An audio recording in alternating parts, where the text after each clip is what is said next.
Welcome to SEC Football Live here on the 440 Sports Network. I am Braden Gall, and we are brought to you by ML Rose on our spring State of the Union tour through the SEC this week. Billy Derrick joins us from Vanderbilt 24/7 Sports, of course, covering the Vanderbilt Commodores, as well as the George Plaster Show here in Nashville. Billy, always a pleasure to have you. Good to see you, my man. How are you? Good to see you, Braden. Happy to be talking ball. I know this off-season time, there's more talk now than ever, about Vanderbilt football. It feels like so. It's a fun time to be covering Vandy. Well, we're rolling through the conference, looking at every team, and Vanderbilt certainly is in a fascinating position considering what happened last year, one of the greatest seasons in the history of the program, if not the greatest. So we're going to get to that. The quarterback, we're going to talk about the administration, their buy-in on Clark Lea, and where they're at with NIL and resources and things of that nature, of course, in our spring State of the Union. Make sure you check out one of ML Rose's 6 great locations in Middle Tennessee, serving all different types of neighborhoods. They're about to add a 7th location. They've got great drink specials. If you're going to watch perhaps a baseball series involving the 2 teams inside the state of Tennessee this weekend, you happen to be in Nashville, great drink specials on Saturdays and Sundays, great brunch menu as well. So check out ML Rose. 6 great locations, the best burgers, and the best craft beer selection in town. All right, I want to start with last year. So number one, you could correct me if I'm wrong here. I've been here since 96. I don't know all of the seasons in the 60s and 70s or the 50s or whatever it might be, but is it fair to call last season one of the best, if not the best season in modern Vanderbilt football history? And what is the university doing to capitalize on the momentum that they built last year? Yeah, I like to call it the most impactful. We saw what James Franklin did, getting to 9 wins back-to-back seasons. That was as down as the SEC's been in a long time. As you know, Braden, Georgia was kind of a borderline top 25 team. Florida was way down. Tennessee was way down. And they beat all 3 of those teams in that same season. I think Franklin's last year. I want to say it was last year. The league was way down. It's a different league now. And so for Vanderbilt, and Chris Lee and I actually this morning were talking about it, Vanderbilt beat Alabama last year without having a single player. The only player they've had drafted in the last, I think, 4 years is a long snapper, and it was like the 6th or 7th round of the Patriots, of course. So with all of that, the lack of resources everyone talks about, the lack of recruiting, the lack of talent, they were able to beat Alabama last year. And obviously they faltered a little bit down the stretch of the season. But yeah, I like to call it the most impactful because of that win against Alabama, that was the proof of concept you needed. They had to have everything go right that day, and it did. And not only that, but you beat Georgia Tech in the Birmingham Bowl. But let's face it, that was the 10th bowl appearance in the history of the program. Like that's crazy to think about. And I think that means something. As little bowl appearances they've had, that's the 10th of the 10th of the history of the program, and Clark Lea was the one that did it. So I think it was the most impactful. Maybe not the best, and they had the most talent, but I think we're going to look back at this season and say, man, they needed that to happen. Where is the buy-in from the administration? It's been a topic in Nashville for the better part of like 30 years, basically. Much longer than you've existed on this earth, Billy. Yeah. And what's interesting is Clark's also had two win seasons, 2-10 seasons. It seems like as an alumni, everyone's bought into what he's accomplished. He's also had 2 very good seasons where he overachieved. Well, very good season, and then one where he definitely overachieved 3 years ago. Mm-hmm. And I'm curious about the buy-in because so much of competitive football programs in 2025 are about resource management, roster management, and sort of deploying all those pieces to maximize the efficiency within the program, especially at a place like Vanderbilt. Where's the buy-in from the administration, the athletic department, and the university on supporting Clark Lea and giving him everything he needs to continue to build on the success he had last year? I think it's high, and we've heard that before, but I think you go back to the beginning of the season they had to rush to get the north end zone finished and actually have that presentable for a season. But they did. They got it done. There were probably, like, if they would have started this maybe 10 years ago, that there's seasons in the past in Vanderbilt football where that wouldn't have gotten done. It would have been embarrassing, right? It would have been a disaster. They got it done, looked good, and just that in and of itself, that end zone looking like that, I think tells you a lot. Now, it's also a basketball facility, so everything ties together, I think, with football, but they're bringing football recruits there. A lot of the pictures now are that facility, and they're showing them the basketball facilities, and they're saying, hey, this is what our football facility here in a couple of years is going to look like. This right here, that how you see how nice this is, and you look at the south end zone, what that's going to look like. I think you start with the stadium. Braden, I know you've been to games there in the past, and I don't know if you went to any last year, but it feels different. Even with the construction site in the south end zone, looking over at the north end zone, Yeah. it feels better. It's more presentable, and I think that matters. And the south end zone is going to be nice, so you start there, but also they just got to commit from a 4-star in-state cornerback, Caden Harris, out of in and around the Memphis area.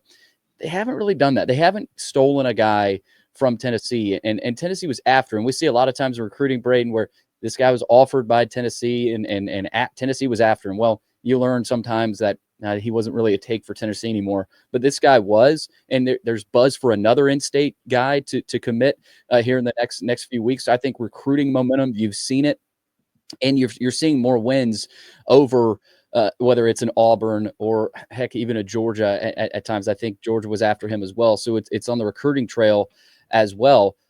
But we've seen the talk. We haven't really seen the wins come after it. The stadium actually change, right? Now it's changing. Now wins like Alabama are coming. Yeah. And I think the next step is taking back your stadium, right? I think that also shows the administration can invest, but if you're not getting if that's not reciprocating to the city, then how much does that matter? So that's a whole nother discussion in and of itself. But I think it's high, Braden, and I think there's still a lot to do. There's still a lot of room to grow, but they've learned they can lure some kids to Nashville out of the portal. And I think they're finally realizing that, hey, we can bring in the money by winning, but we can also pay these kids to come here. As annoying as it is, that's the world we live in. Well, and most people are okay with kids getting paid. Vanderbilt's never had a problem with money. Their endowment at the university is huge. It's always been sort of about blending academics and athletics together. That's always been sort of the problem we've talked about and discussed. It feels like those walls have come down in the last, let's say, 5 to 8 years. Yeah. But the problem you're talking about, also not a new problem with Vanderbilt. James Franklin was begging people to come to watch a 9-3 team that you've already alluded to, and sometimes would sell out and sometimes wouldn't. And that is not a function of anything Vanderbilt's doing wrong.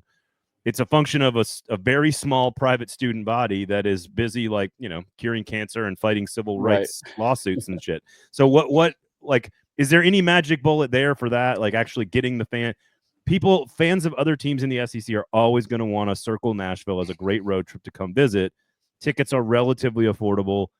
I don't know how that's a battle. I don't know how Vanderbilt fights. Yeah. Well, here's a story that, and I know you probably heard about this, that they didn't have enough room for the students this year. Yeah. Like that's a problem they have, I don't think, ever had. Even in the Franklin days, like they had trouble filling up the student section. That was because of Pavia. It was because of they had a shot to win. And I mean, you beat Alabama, that helps, but Texas came in and that was a 3-point loss and a good crowd, but a lot of Texas people, but the student sections were full pretty much every home game this season. I think that is credit to what Pavia brought, and he's a guy Vandy's never had. They have never had a guy like him. And he can say he's Johnny Manziel. He can say he's the best quarterback in the country. He can say he's going to be in the NFL, but that's part of the draw. Like he's a little maniacal. And I think that he's a guy you start with and saying, hey, we've got Pavia. You never know. This guy could come beat LSU this year. You want to be there for that game, right? So I think it starts with him. But back to the student, they didn't have enough room. So that they had to deny students this year. So I think it starts there, being organized, right? Hey, maybe we open up another section for our students and do everything we can to get every student that wants to come to the football games into that stadium.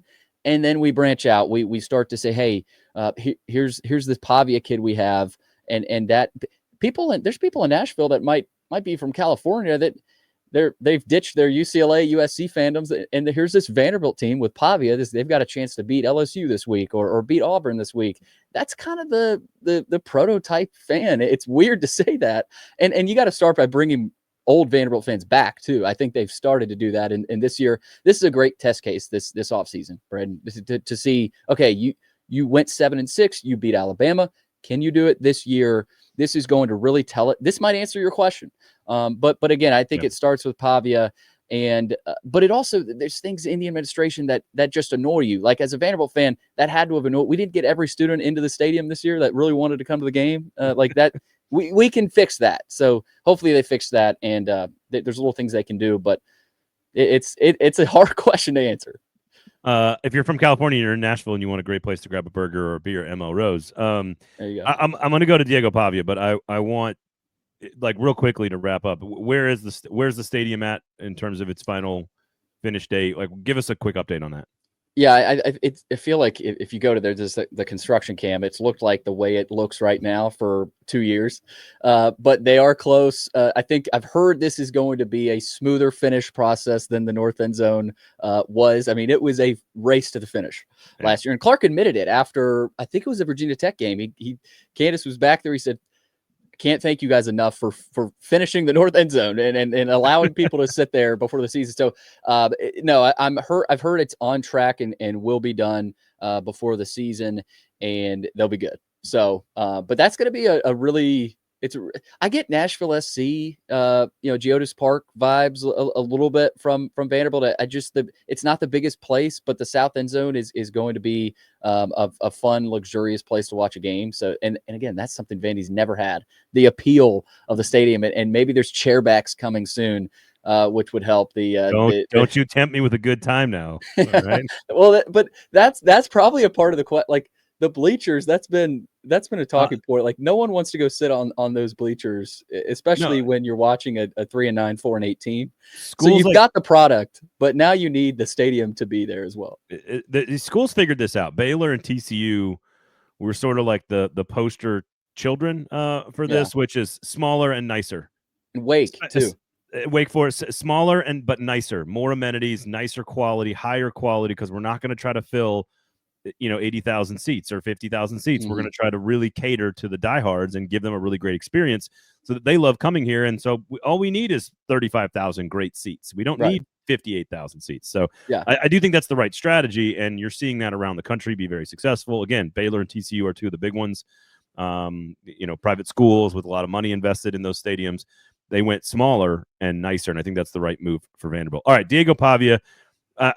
Truly one of the most entertaining players in the country, in the SEC, and at Vanderbilt ever, at least since I've lived here. The personality matches the play on the field. Here's the thing, though. 192 carries last year, third in the SEC. I have stood next to Diego Pavia. You have stood next to Diego Pavia. 192 carries is not sustainable in the SEC. What has to change around the offense for him to continue to be as successful as he was last year? Obviously, it starts with the offensive line. They late in the season did not do a good enough job of protecting him by about, maybe even halfway through the season, Braden. Like that Texas game, it was when you really saw how much he was hurting, and still gave it everything he had. But how do you keep a quarterback upright? You have to play differently. I think they have to think about calling games differently. There's not the thing about Pavia. They don't call as many quarterback runs, designed runs for him. A lot of it is him improvising. So I really don't think you need the designed runs maybe as much as you had to have them last year. Like they had to have a lot of those last year. They've got a couple of good running backs that they can give it to. Cedric Alexander, I thought, was underrated. He's not the most explosive guy, but could get you to 5-6 yards when you need it. Brought another guy in from New Mexico State who was with Pavia a couple of years ago. Didn't play football last year, but MK Young is a guy to mark down as a player that can do some things this year. But you've got Eli Stowers as a guy that's probably going to be the best tight end of the country. Receiver is still a question. I think that is the issue that Vanderbilt had last year. They didn't have a consistent downfield passing attack. But the offensive line should be better. Now, will it be? I'm not sure. Last year they had the right pieces. They couldn't quite stay healthy. But you saw it, Braden, in a lot of the fall camp practices. Like, got the bodies here, but hey, 3 or 4 of these guys were hurt and we're not healthy this year. So keeping the offensive line healthy to keep Pavia healthy is a challenge. But I think they'll be better. They've brought in some some transfers that I think will make a difference. And look, he got sat. There were so many times where he would drop back and right away he's got to improvise. Like the Missouri game. Yeah. I mean, that happened too much. So giving him another second or two, I said that a lot during the season last year. If Pavia had another second or two to read the defense, read the secondary, make a complete pass, make a first down, or even more time to get out of the pocket, that would have helped. So just giving him another second or two, I think will make a difference this year, and keeping him healthy, making sure, hey, get him to Knoxville 80% next year. I think Vandy will be in good shape. Well, they were at some points they were just running like a really fancy triple option at some points Right. during the beginning of the season. But again, it made him fun to watch. It's just, to your point, like you can't take that kind of beating. And the offensive line does feel like the biggest area of concern. I don't know if that's the right thing to say. It sounds like that's the direction you've gone here. I'm curious though, and I want to get to the defense, but in general, Clark Lea said after spring practice, it sounds like Stowers and Pavia did not play in their spring game. I don't care as much about the spring game specifically, but I think his quote afterward was, "We know way more about our team today than we did at this time last year." And it seems like he also was allowing more folks to see more stuff. Like around the conference, I've talked to some people at Ole Miss that haven't seen like a second of spring practice. There's, Georgia famously closed off. There's lots of places around the SEC that are famously closed off. It feels like, were you guys able to get more from this particular spring practice? Vanderbilt starts pretty early. Yeah. Did you guys actually get a chance to see some of the new pieces and some of the new starters and some of the portal guys? Like, did you actually get a chance to get a better sense of where this roster is at? Yeah, I think for me, and you mentioned the defense, the cornerback room is an improvement. That they were banged up there last year. They had two guys go down, transfers that they brought in. One of them suffered a season-ending injury. The other had another health issue. So the cornerbacks in particular, for me, will make a difference. So Marlon Jones, an experienced guy, and then Mark Davis, another experienced guy, that they'll be healthy this year. They bring in Jordan Matthews from Tennessee, who will probably be a depth piece, but I think their cornerback coaching staff in the secondary room has a good pedigree of developing those players. So I think they'll be fine there in the cornerback room. But Braden, they've brought in a ton of defensive line transfers. Zaylen Wood, the kid from MTSU, there was a question about whether he would be eligible this year. He's eligible and he will play. They're not huge, right? That's the thing about Vanderbilt. There's not a ton of players that really stand out and go, wow, that guy can play on Sundays. Stowers is one of them, but you mentioned Pavia, right? He's not even. I've told you the story before. When he got here, I thought he was one of the walk-ons, and then somebody told me that's Pavia. And so they've got some defensively. I think it is going to be the best defense Clark Lea has had, at least depth wise. They've got a guy, Bryce Cowan, number 22. He's 6'4", 230, long linebacker, kind of a Zach Cunningham type build, who really stands out. They brought in a guy from Alabama. Who would have thought? Keanu Coate off the edge, who is a legit SEC edge rusher who has stood out. So yeah, we got to see a good bit, but a lot of it is like, okay, we know who the guys are. There's just a few transfers that have had to step up and be brought in. But yeah, we got a good look at a lot of guys, and I think that's the big thing. They have more depth too. That there's more depth at a lot of these positions. And cornerback, you saw in the Tennessee game, they just didn't have the corners. They didn't have the guys. I think they do this year, and I think that'll make a big difference. So what you're saying is this might be the deepest roster that Clark Lea's ever had going into a season. But yes, you don't know if it's the best or not relative to overall talent level. Yeah, like you go back to year 2, that was their frontline guys were like Ray Davis. They had that year. They had Mike Wright at quarterback's not the best, but like the combo of those two was pretty dangerous. They were a win away from a bowl game. That team was talented. I'm looking at this year's team as a team that's very deep. But what else do you have outside of Pavia and Stowers? Like Pavia to Stowers, is going to be there. Do you have guys that step up defensively that no one knows about right now? Because CJ Taylor's gone, DeRicky Wright is gone. A lot of your heavy hitters defensively, your leaders are gone. Who steps up? Now, Brandon Fontenette, I think, is one of the more underrated players in the SEC. He's like body type wise, I think can play in the NFL. Made plays against Alabama, had the tipped interception there against Alabama, played well against Texas. He's a guy that they had to fight to keep in the offseason. That's the other thing, Braden. There were some players I was worried, whether it was Brandon Fontenette. Pavia wasn't going to leave, but again, you never knew. Like, if he doesn't win the appeal, yeah. Who's their quarterback next year? Like that's the other issue. They retained, and so I think that's the bigger thing. But yeah, I think this is the deepest, most talented. I think it's yet to be seen because they have a lot of the same guys coming back from last year. But what can they add? Right? Can they be better on the field than they were last year? You mentioned retention. Where's this program at NIL wise relative to its own investment over the last few years and relative to maybe how other schools are doing it? I mean, Texas right now is in the $35 to $40 million range for their budget. I'm just curious, is Vanderbilt opening the spigot a little bit more? Are they investing more? It does feel like this roster is built more in Clark Lea's image, and I would guess by extension Barton Simmons's image. I'm curious, how well the NIL machine is working for Vanderbilt right now relative to maybe the last 4 years. Yeah, look, compared to the SEC, it's not great. But compared to what Vanderbilt has had in their war chest over the last 2 to 3 years, it's a lot better. Now there's still players they're losing out on because of money, but not as often, not as frequently. They didn't even have this option, and they weren't even employing it.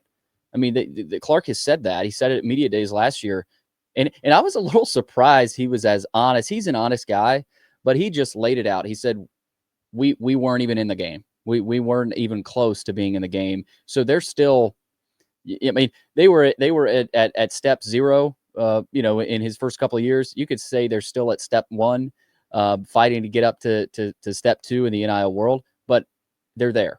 They're there. There are kids they've gotten because they've had the money out of the portal. And there's naming names like Brandon Fontenette is a guy they had to fight to retain.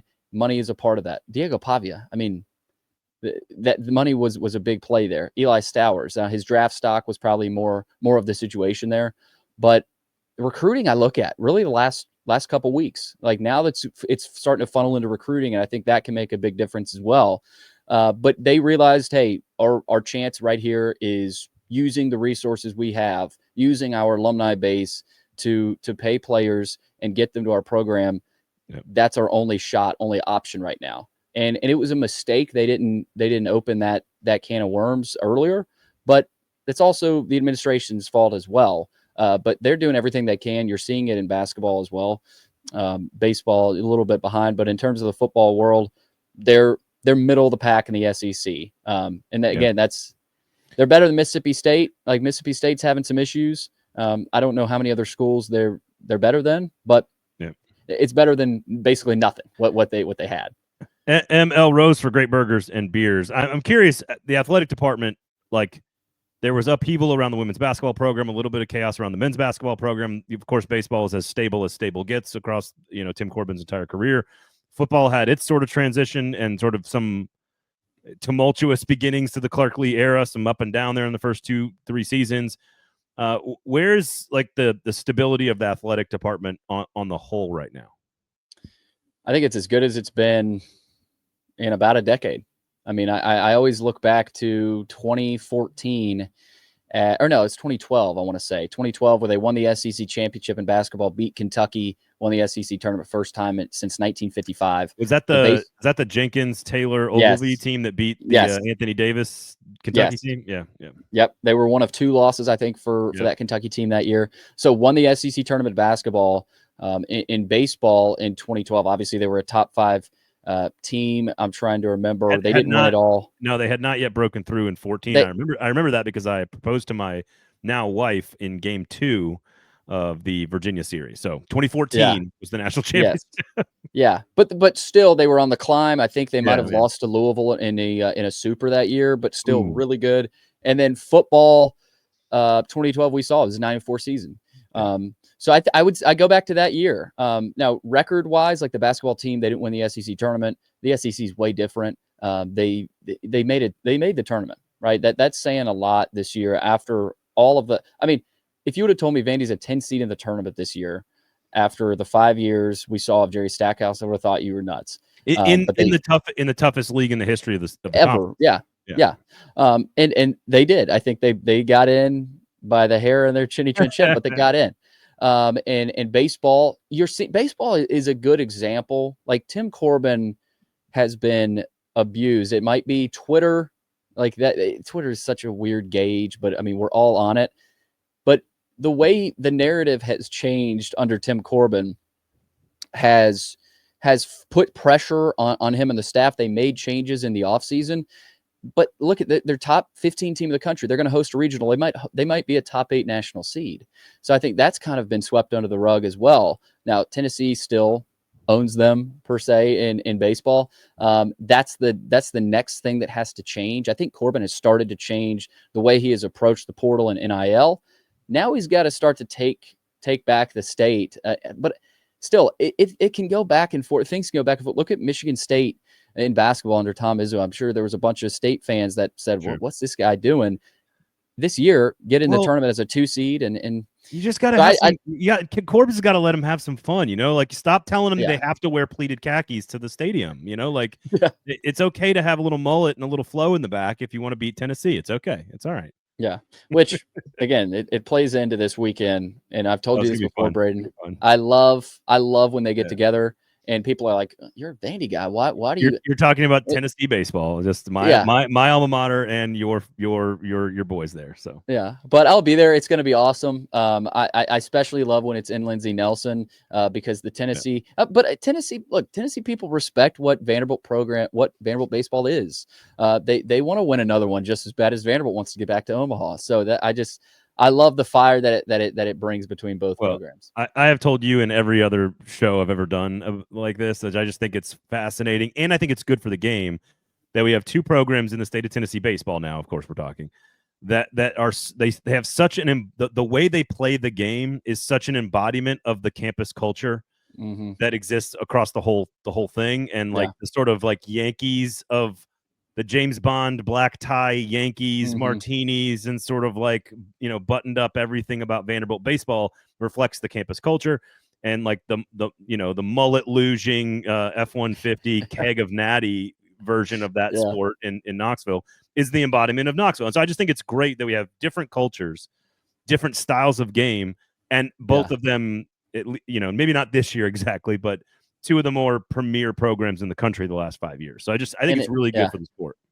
And it always boils over one way or the other. Sure. I mean, we saw the bad incident here in Nashville, but I want to see it boil over in Knoxville. Like I want to see Tennessee face some early adversity and see, like, because we saw Tony in Game 3 against Auburn finally blow a gasket this year, and there's been a lot of talk that he's been a little reserved. He hasn't been the same chest bumping the umpire, type guy that we've seen. But I do wonder if Tennessee finds some adversity this weekend, what type of Tony Vitello shows up. So you also it's gonna be fun. You don't need as much shtick when you're carrying the ring. That's just how that works.